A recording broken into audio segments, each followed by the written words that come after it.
Hello to you, everybody. It's Crypto Anime today. We're going to be talking quick manga. That's going to be Dr. Stone chapters 1 and 2 from the first volume of the series. Let's get into it.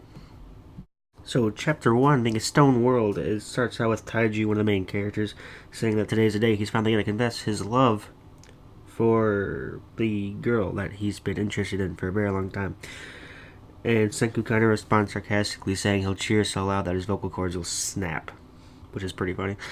And he tries to give Taiju a love potion, and Taiju respectfully declines. He knows he's not going to need it, and everyone asks, "Is that really a love potion?" And he goes, "No, it's actually just gasoline that I made."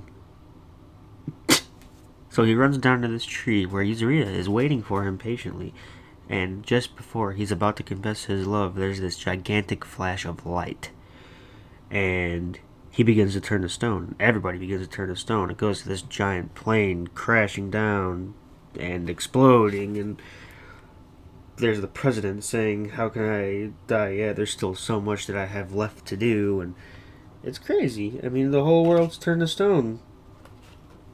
So then there's a quick little flash to Taiju. He found a stone bird earlier that day, and he rushes it to the nearest veterinarian to try to figure out what happened. And when he gets there, Yuzuriya also found a stone bird, and they both start laughing at the fact that how funny it is they both found one and would rather be late to school to save this bird. It's kind of cute, I guess, in a way. So back to present day, Taiju gets swept away by this giant stream of water and ends up on some coastline somewhere, and he keeps saying he'll tell Yuzuriya that he's in love with her. He'll die and come back if he has to. And at this point, it has been several thousand years since humanity vanished from the face of the earth. Oh yeah, for some reason, monkeys and wolves didn't turn into stone. I'm still unsure why, but I feel like it's something interesting and noteworthy. But continuing on, Taiju breaks out of his stone form and notices that there are stone fragments all around him. So, yeah.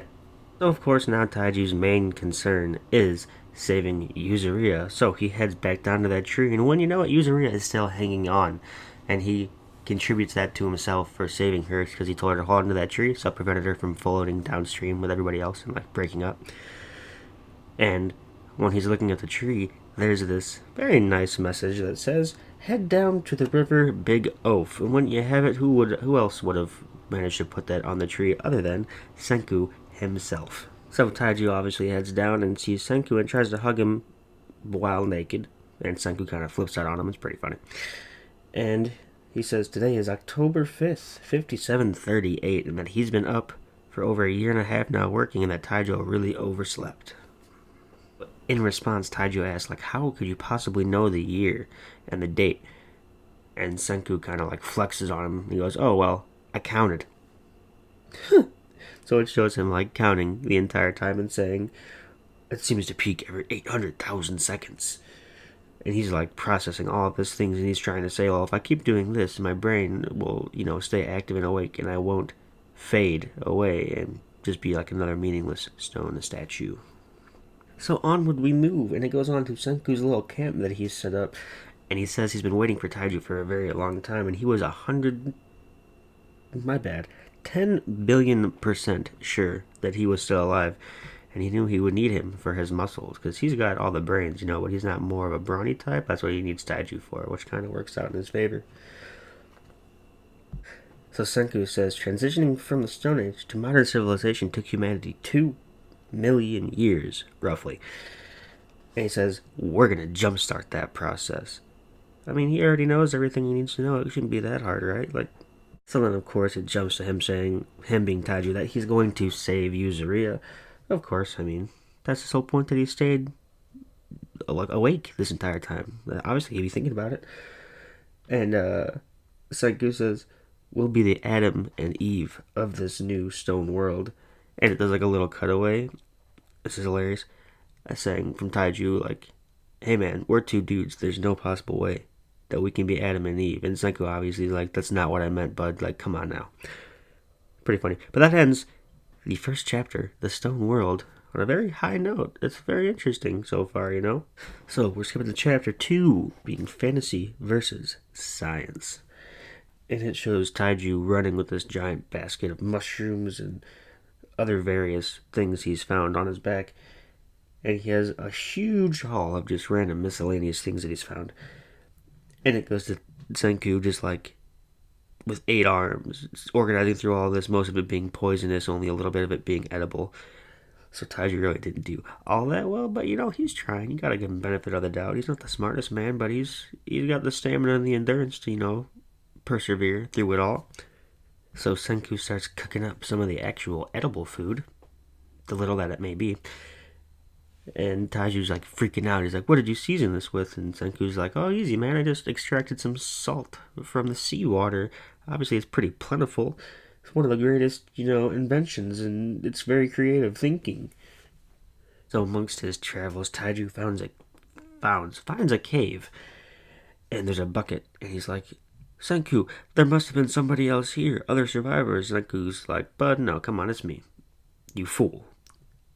All Excalibur like, right? So, as fate would have it, this cave is actually the location of where they both washed up to, relatively. And so they walk inside the cave, and Senku's like, "You see what that's dripping, from the top of the cave?" And there's these bats. And it's a miraculous liquid created by bat poop. Oh, yeah. It's nitric acid, though. But nitric acid has kind of a corrosive element, which is kind of nice. And they kind of think like nitric acid could be the kind of key in starting the whole corrosion process.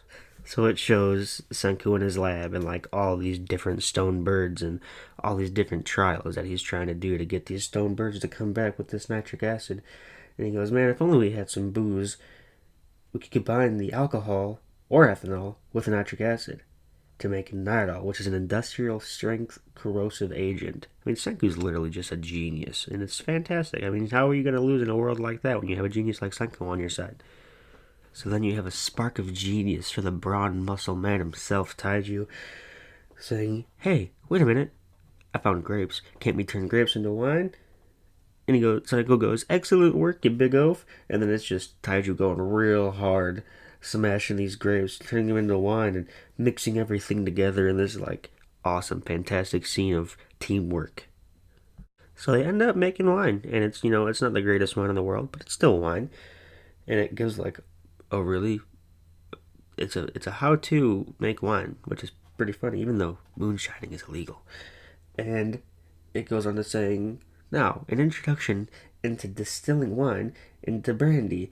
And Senku's already made this ceramic thing like from the Mesopotamians of 3000 BC, and it kind of explodes. And Senku's very upset about this, obviously. So, moving forward, you got Taiju with this big burly beard, and he looks like a huntsman, and he's got this fish with him, and his fur is on, and he's heading back to the lab, and he, like, freaks out. He's like, "Yuzuriya wakes up, she's gonna hate this beard, what am I gonna do?" And it shows Senku kind of laughing as he has these shells. And, Taiju shaves, and his face is all puffed up and scratched. It's pretty funny, in a world full of depression and not so much optimism. And it shows them both working very hard on their experiments of trying to get these stone birds to crack. So when you have it, it seems like everything's going to crap. And then all of a sudden, Senku looks out of the corner of his eye, and the stone's melting away off one of the bird feathers.